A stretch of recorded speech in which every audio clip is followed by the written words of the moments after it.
My son, when he was a little boy, he was very outgoing. He loved school. He was, since first grade, he was in the gifted program. He always liked to learn. We encouraged that. He was like, always wanted to do everything right. And he was very respectful. He was shy, very close to me especially, and always preferred to spend all the time with us. He had a lot of friends that would come to the house and they would play all kinds of games. And my house was always full of children because at that time the neighborhood was full of little boys, and they played video games, or I would take them, to the movies, and I was always buying lunch. I was very much involved in his childhood. He went to my school where I was a teacher at the time, so I had him there with me because I had him 20 years after my daughter, so he was very special to me.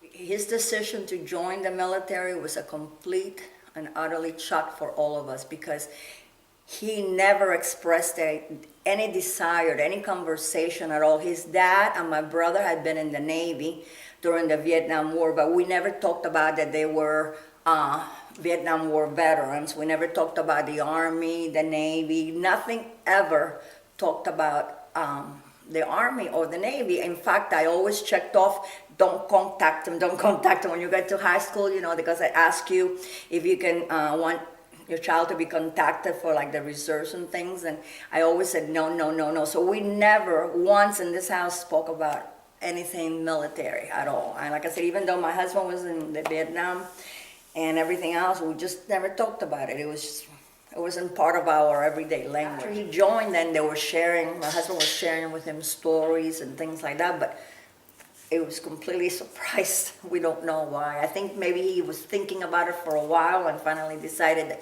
this is what he wanted to do, because we don't know anyone that was in the Army or anything like that. None of his friends ever joined or anything like that. He just got up and... Was he in ROTC? No, never. Never. Nothing. It was nothing to do with the military, nothing at all. Never asked your husband about the Navy? No, I don't even know he even knew that. Like I said, we never spoke about it at all. At this house, we never spoke about anything that had to do with Army, Navy, Vietnam, nothing. It's like, it was a different kind of war. They weren't welcome home, and people were very much against the Vietnam War. So it was something like we just didn't talk about it. It was like it wasn't part of life. Because it was like going to school and working and making ends meet and raising a daughter and, things like that. It was just not part of our everyday conversation. So when he decided in 2011 that he was going to join the Army, we were shocked. And I told him, I said, I don't want you to join the Army, you're going to the college, you need to finish college, you don't need to join. The war's on, I don't want you to join. No, I want to join the Army. And they said, well, how about joining the Navy? And then we told him, your dad was in the Navy. Then we told him all the stories that he never really heard before, how he was in the Navy, and your uncle was in the Navy, and the Navy is so much better, and you get to be on a ship. No, I want to be in the Army. I said, how about the Air Force, so many things you can do in the Air Force. No, how about the Coast Guard? No, I don't want the Coast Guard. So it was just not changing his mind at all. So my husband and him went like the following day to the local Army recruiter, and he wanted to enlist. And eventually they gave him a test, and he aced the test. And they offered him to be a medic, linguistic school, I don't know, some kind of science stuff, and he says, no, I want to be a combat engineer. And the guy told him, are you sure? Because you're going to be there fighting, and he said, oh no, that's what I want to do. So he comes home and tells me, well, I joined and I'm leaving in May. Well, I was like floored because I didn't expect him really to do it. I was hoping that he would change his mind, and then he said that I was going to be happy because he was going to be an engineer. And I said, oh, well, that's good. I said, at least, you're going to be learning something. He goes, yeah, but you're not going to like it because it's going to be combat engineer. And I said, what does that mean? He says, I'm going to be the one knocking doors down and blowing things up. And I said, oh my God. I said, you must be out of your mind. But we were very supportive. He would go in his room and bring me in and show me all these boot camp videos how the drill sergeants, treated the soldiers and all the things they had to do. And he would show me things in Afghanistan. So he kind of like brainwashing me into watching all this stuff. And, I was very upset about it because I didn't want him to join. And then next thing you know, May came and he had to go and he went. And the house was like, empty. I didn't know what to think. And then for 3 months, he would start writing letters. He wasn't allowed to call. Just the first day he got there.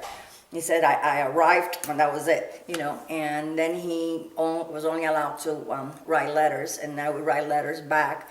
And we couldn't see him or anything. Once in a while, they might give him a permission to call. So every day we were waiting for the mailman, out for a letter, writing him. I would take pictures and paste them in the letters and send them to him and things like that. And finally, boot camp was over. He made it, and we all flew up for his graduation, and he was like a different person altogether. He had gained 35 pounds. He was so mature. He would eat like really fast and all kinds of food that he never ate before. And he was so grown up. He was like so different from the boy that left here in 3 months to the young man that we saw.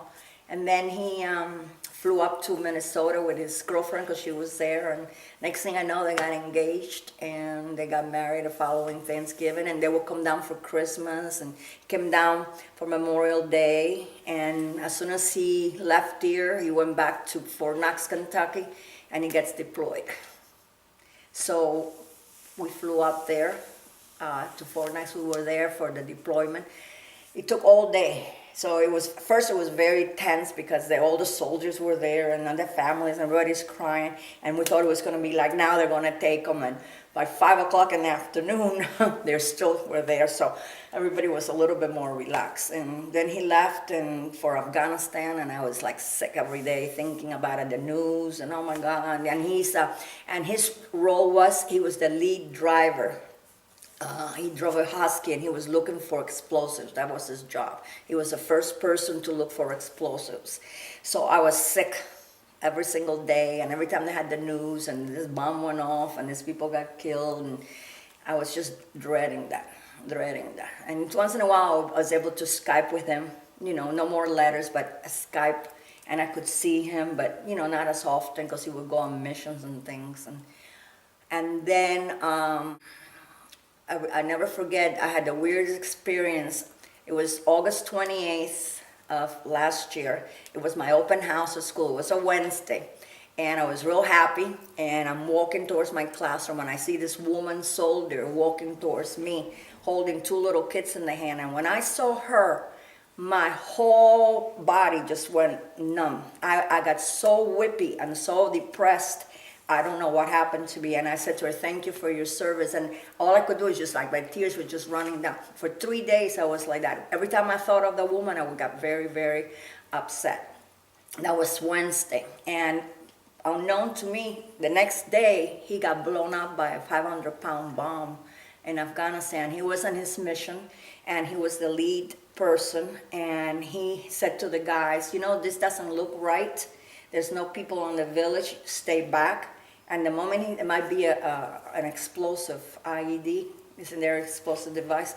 And the moment he said that, the radar went off. He hit the brake, and a 500-pound bomb went off. And they didn't know if he was dead or alive because it took a few hours to get him out of there. He was conscious, and he was not. And then he saw all the village people come out after the explosion, picking up pieces and running back with them, and things like this. And he didn't know if he had arms or legs. He was like in a vacuum because he was inside, and he was all with his seat belts and everything. And all the bomb went from the bottom up. It blew up, and then everything came on top of him. And but he didn't have scratches or anything. It was all internal.